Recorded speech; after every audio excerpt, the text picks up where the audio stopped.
Mbahaye ikaze mwese kuri iki biganiro bica ku rubuga Iyungure. Ibiganiro maze kumenyera yuko dusangira ubunararibonye kandi tukarebera hamwe ibintu byose bidufasha guhindura ejo hazaza heza kurushaho. Ndi Mukase Josiane. Uyu munsi tugiye kuganira ibintu umunani bigaragaza umuntu ufite agahinda gakabije. Mpamvu kinifuje gukora kino kiganiro nuko turi mu cyumweru cyo kwibuka.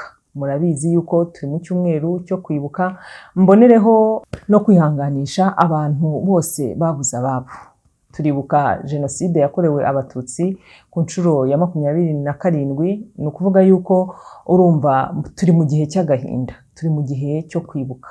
Kenshi usanga umuntu ufite agahinda ariko ugasanga noneho kagaragaye cyane muri iki gihe, kuko byose arabikurura mu bwonko bwe, byose bikagaruka. Ugasanga rero ni ibintu bihora bishaka gusubiza umuntu inyuma, ibintu bihora bigaruka, bigatuma umuntu atabasha gutera iyindi ntambwe.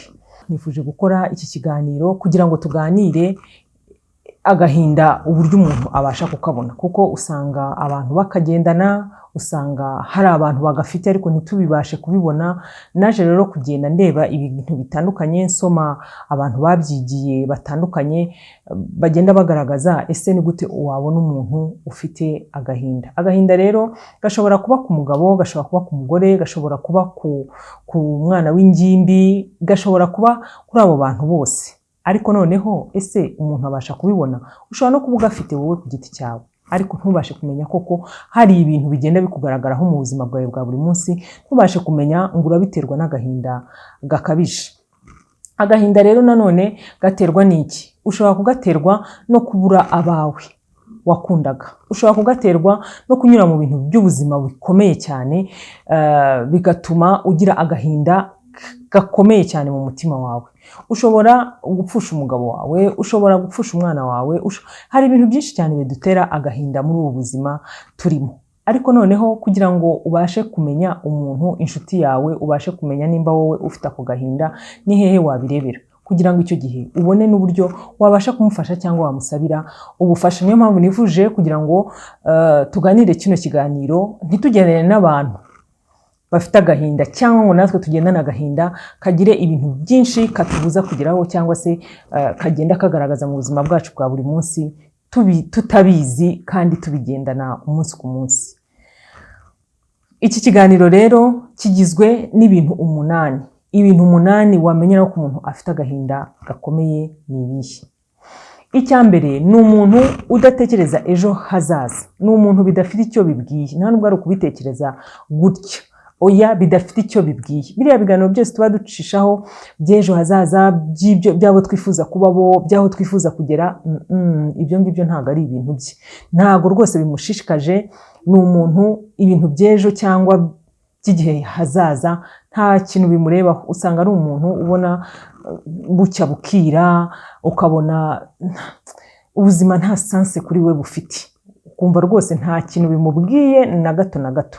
Ibyo ngibyo ni ukuvuga ngo niwireba ugasanga ubifite, uzasuzuma neza usange hari ahantu ufite igikomere, usange hari ahantu ufite agahinda kakuzitira, ntigatume hari ibintu byinshi by'ejo hazaza wakwifuza gusingira cyangwa wakwifuza kugeraho.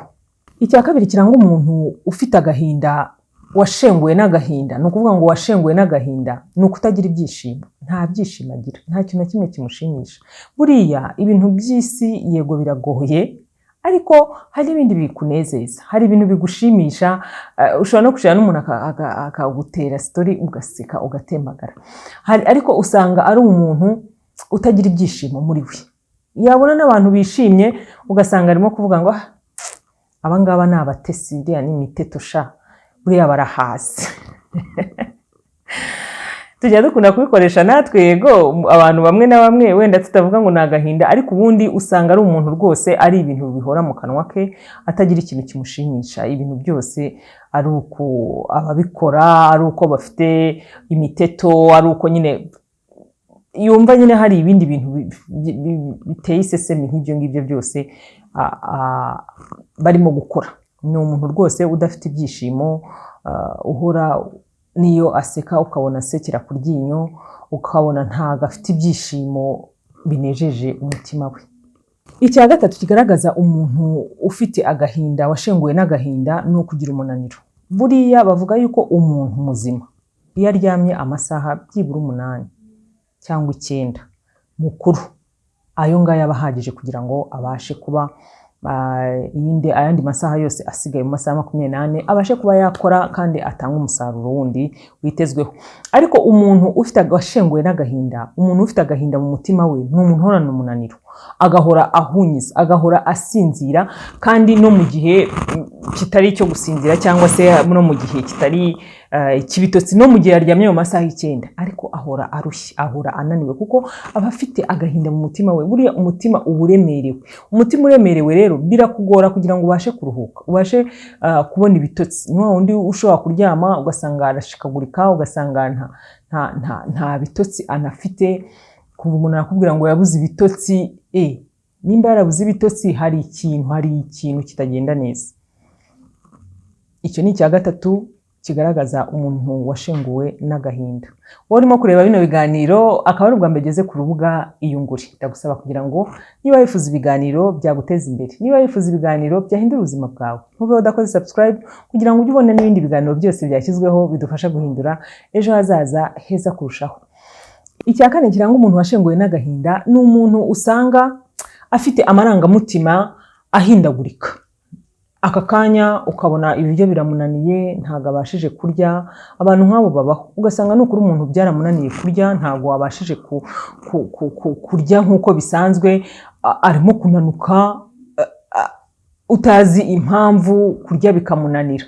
Urwo ni uruhande rumwe. Hari n'undi noneho urya cyane, ugasanga kurya kwikontorora byaramunaniye, ararya ibiryo igihise cyose arashyira mu kanwa, igihise cyose arashyira mu kanwa. Ni ukuvuga ngo haba hari ikintu kitagenda neza. Icyo gihe umuntu iyo amaze kuryagagura gutyo, ni kwa kundi usanga umuntu afite umubyibuho ukabije, ntumenye ahantu uwo mubyibuho urimo guturuka. Umuntu ukabona arabyibuha biramupangu, akabyibuha utazi ikirimo gutera uwo mubyibuho. Urumva rero ayo ni amarangamutima agenda ahindagurika, atuma umuntu ashobora kunanirwa kurya cyangwa se akarya cyane. Icya gatanu ni umuntu ushobora gukoresha ibiyobyabwenge. Ukareba ugasanga umuntu yari muzima, yagendaga, ariko kubera ibintu yahuye nabyo, kubera ibintu yanyuzemo, ugasanga atangiye gukoresha ibiyobyabwenge. Ugasanga ni umuntu witwara uburyo butandukanye nuko yitwaraga. Akaba yanywa itabi ryinshi, akaba yanywa inzoga nyinshi, akaba yanywa ibiyobyabwenge bindi bitandukanye bihari, akaba ari umuntu ushobora kurara hanze, akaba ari umuntu ukora ibintu biri bizarre, niko nabyita, witwara mu buryo budasobanutse. Ibyo ngibyo rero ni ibintu bimwe mu bimenyetso bigaragaza umuntu waheranwe n'agahinda, umuntu ufite agahinda kenshi aturutsa ahantu hatandukanye. Icya gatandatu ni ikijyanye no kwibagirwa, kugira ikibazo cya memoire. Ugasanga ntimunyumve nabi, kwibagirwa bisigaye byarabaye indwara y'abantu bose, ariko iyo umuntu asuzumye neza asanga kenshi ku muntu nk'uwo nguwo ni umuntu wibagirwa birenze. Twebwe turavuga ngo ushobora kwibagirwa wateretse urufunguzo, kwibagirwa iki, ariko umuntu ufite agahinda gakabije ni umuntu ushobora no kuba yava hano yerekeje wenda mu mujyi, ariko akisanga i Remera. Ibyo ngibyo ni ibintu bishoboka kandi biba ku bantu. Ibyo ngibyo rero ni sinye, ni ibintu bigaragaza umuntu ufite agahinda gakomeye. Usanga ari umuntu wibagirwa mu buryo burenze bw'umuntu yatekereza. Dushobora kuba turimo kuganira rero, hari ibintu bimwe na bimwe, byaba kuri wowe, byaba ku bantu b'inshuti zawe, byaba ku bavandimwe bawe, urimo kugenda ubona ukurikije ibyo ngibyo. Ni ukuvuga yuko uwo muntu aba afite agahinda gakomeye aba afite agahinda gakomeye, akeneye ubufasha, akeneye kugira ngo abantu babashe kumufasha. Byaroroshye, hari abantu batandukanye babyigiye, bafasha abantu.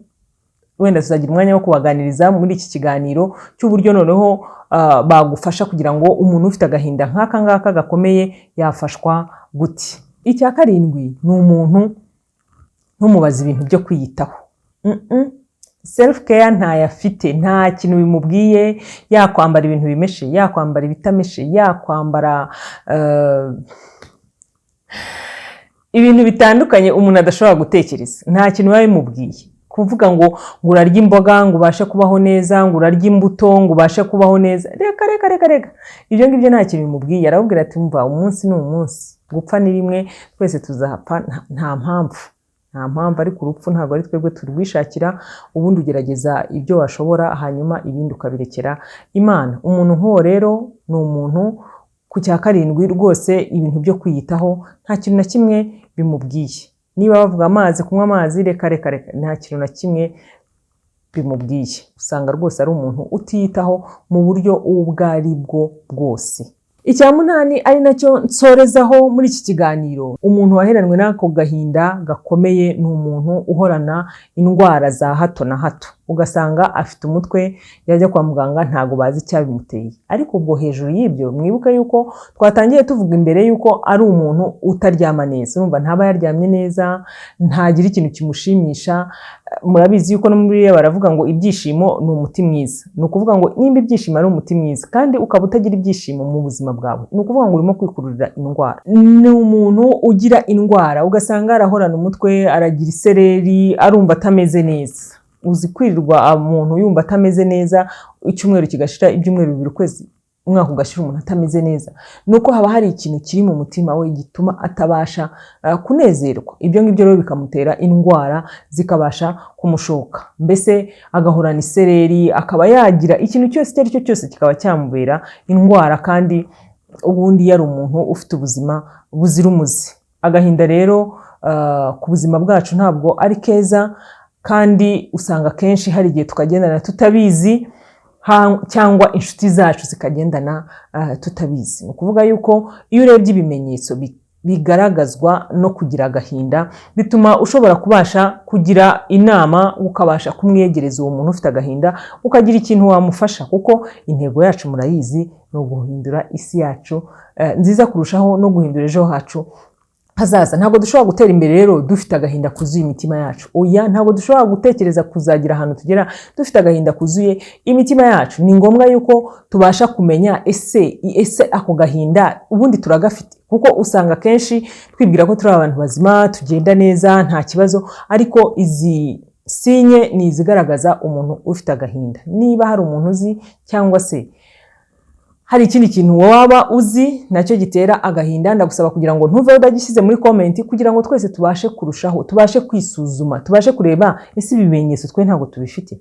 Niba tutabifite, ese abavandimwe bacu ntago babifite, ese inshuti zacu ntago zibifite, ese twakora iki kugira ngo tubashe kubisobanura neza no kubimenya, kugira ngo, kuko baravuga mu Kinyarwanda ngo ibuye ryagaragaye ntago riba rikishe isuka. Ni ukuvuga ko rero nitumara kubimenya tuzabasha no kumenya uburyo tubirwanya, hanyuma tubashe kubaho neza. Ndabashimiye ko mwakurikiye kino kiganiro, ndabashimiye mwese mwakurikiye kino kiganiro mukakirangiza, kandi mbashishikariza kugira ngo n'ibindi biganiro mubyitabire kubireba, kuko intego ni uguhindura ejo hazaza heza kurushaho. Ndabashimiye rero, wowe utarakora subscribe, ndagusaba kugira ngo ntuve udakora subscribe, kugira ngo ujye ubona n'ibindi biganiro byose bidufasha guhindura ejo hazaza heza kurushaho. Ciao ciao, Imana ibarinde.